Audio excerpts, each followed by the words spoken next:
तो चलिए आज एक ऐसी कहानी की गहराइयों में उतरते हैं जो पुराणों की सबसे रोचक और महत्वपूर्ण कहानियों में से एक है। समुद्र मंथन। ये सिर्फ देवताओं और दानवों के बीच की एक लड़ाई नहीं है, बल्कि ये हमारे अपने जीवन, संघर्ष और खुद की खोज का एक बहुत बड़ा प्रतीक है। कभी सोचकर देखा है कि क्या हो अगर दो जानी दुश्मन जो एक दूसरे को देखना तक पसंद नहीं करते, उन्हें किसी एक ही मकसद के लिए टीम बनाना पड़ जाए? बस यही सवाल हमें समुद्र मंथन की कहानी के केंद्र में ले जाता है। एक ऐसा गठबंधन जो नामुमकिन था और एक ऐसा संघर्ष जो असाधारण था। चलिए इस अद्भुत कथा को परत दर परत समझते हैं। तो ये सब शुरू कहाँ से हुआ? आखिर ऐसी क्या जरूरत आन पड़ी कि देवताओं और असुरों को मिलकर इतना बड़ा काम करना पड़ा? इसका जवाब एक श्राप में छिपा है। तो हुआ ये कि एक बार महर्षि दुर्वासा के एक श्राप की वजह से देवताओं की सारी शक्ति चली गई। उनका बल, उनका तेज, यहां तक कि उनका अमर होने का वरदान भी खत्म हो गया। अब वो असुरों के सामने एकदम कमजोर पड़ गए। उन्हें अपनी खोई हुई ताकत वापस पाने के लिए किसी भी हाल में एक उपाय चाहिए था, और वो उपाय था अमृत, यानी अमरता का दिव्य पेय। सिर्फ यही एक चीज थी जो देवताओं को उनकी शक्तियां और हमेशा की जिंदगी लौटा सकती थी। पर सवाल ये था कि ये अमृत मिलेगा कहां से? ये तो छिपा था क्षीर सागर, यानी दूध के ब्रह्मांडीय महासागर की गहराइयों में, और उसे बाहर निकालना किसी एक के बस की बात बिल्कुल नहीं थी।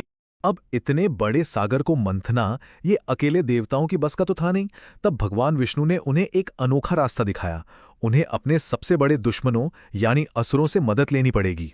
असुरों को अमृत में हिस्सेदारी का वादा किया गया और तब जाकर ये नामुमकिन सा लगने वाला गठबंधन तैयार हुआ। तो अब मंच तैयार था, लेकिन इतने बड़े काम के लिए औजार भी तो विशाल चाहिए थे। मंदराचल पर्वत को मथनी बनाया गया, नागों के राजा वासुकी खुद रस्सी बने, और जब पर्वत सागर में डूबने लगा तो स्वयं भगवान विष्णु ने एक विशाल कछुआ यानी कूर्म अवतार लेकर उसे अपनी पीठ पर सहारा दिया। सोचिए, एक पूरी कॉस्मिक मशीन तैयार हो गई थी। और फिर जैसे ही मंथन शुरू हुआ, सागर से एक के बाद एक चीजें बाहर आने लगीं। लेकिन सबसे पहले जो निकला वो कोई खजाना नहीं था, बल्कि एक ऐसा भयानक संकट था जिसने पूरी सृष्टि को ही खतरे में डाल दिया। जरा उस खौफ का अंदाजा लगाइए जब अमृत की उम्मीद में सागर को मथा जा रहा हो और उसमें से निकले हलाहल नाम का महाविनाशक विष। उसकी गर्मी और जहर से पूरी सृष्टि जलने लगी। देवता और असुर दोनों ही घबराकर भागने लगे। एक पल को तो लगा कि अब सब कुछ खत्म हो जाएगा। इस महाविनाश को सिर्फ एक ही रोक सकते थे, महादेव, भगवान शिव। सबने मिलकर उनसे प्रार्थना की और उन्होंने सृष्टि को बचाने के लिए उस पूरे भयानक विष को पी लिया।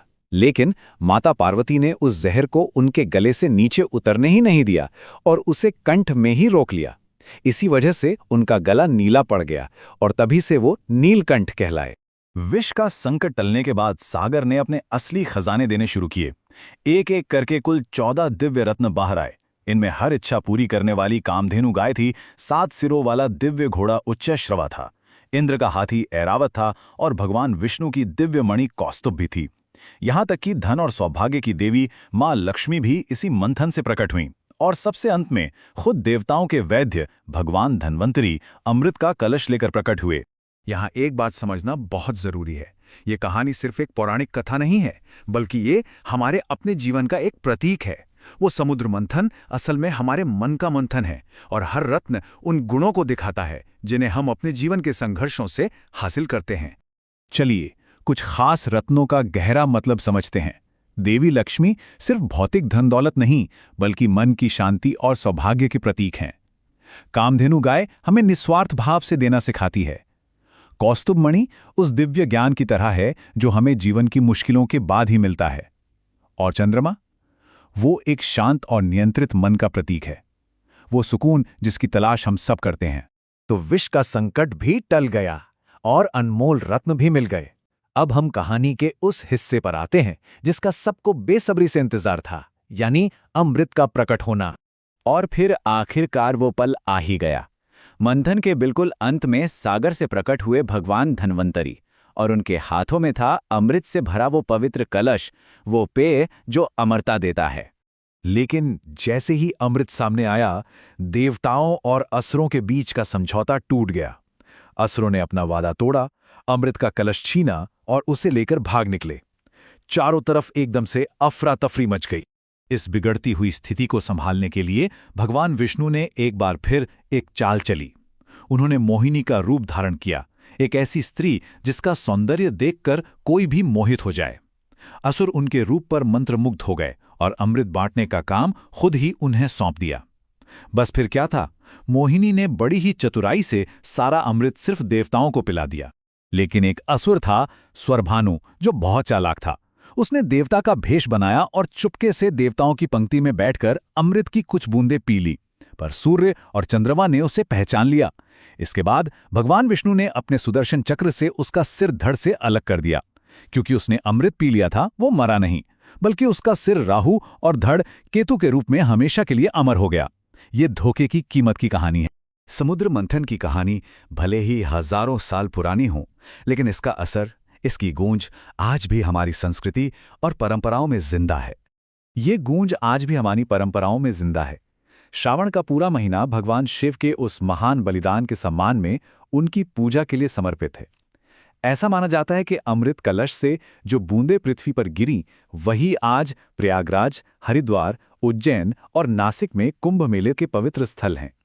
और तो और मंथन में इस्तेमाल हुआ मंदराचल पर्वत आज भी बिहार के बांका जिले में एक तीर्थ स्थल है। ये एक बात इस पूरी कहानी का सार है। असली समुद्र मंथन तो हमारे अपने अंदर होता है। हमारे मन के सागर में ही अच्छाई और बुराई दोनों के रत्न छिपे हैं। तो इस पूरी कहानी का सबसे बड़ा सबक है आंतरिक मंथन। जैसे देवताओं और असुरों ने मिलकर सागर मथा, वैसे ही हमें अपने मन के अंदर की अच्छी और बुरी ताकतों का मंथन करना होगा। हमें अपने अंदर के विष जैसे गुस्सा, लालच, घमंड का सामना करना होगा, ताकि हम अपने अंदर छिपे गुणों जैसे ज्ञान, शांति और प्रेम जैसे रत्नों को बाहर निकाल सकें। और यही आत्म साक्षात्कार का असली अमृत है। तो चलिए फटाफट मुख्य बातों को दोहराते हैं। देवताओं और असुरों ने मिलकर अमृत के लिए सागर का मंथन किया। इस प्रक्रिया में पहले विष और फिर 14 दिव्य रत्न निकले।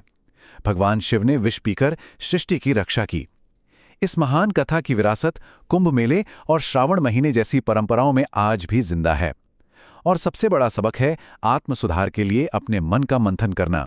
और अब आखिर में एक सवाल सबके लिए। अगर कोई अपने मन का मंथन करे तो सोचने वाली बात है कि सबसे पहले कौन सा विष यानी कौन सा अवगुण बाहर आएगा, और उस पर काबू पाने के बाद किसी के अंदर से कौन से दिव्य रत्न या गुण प्रकट हो सकते हैं। अगर आपको ये वीडियो यूजफुल लगी हो तो target with Amit YouTube channel को सब्सक्राइब जरूर करें। ऐसी ही इजी और डिटेल्ड वीडियोस के लिए बेल आइकॉन दबाना न भूलें।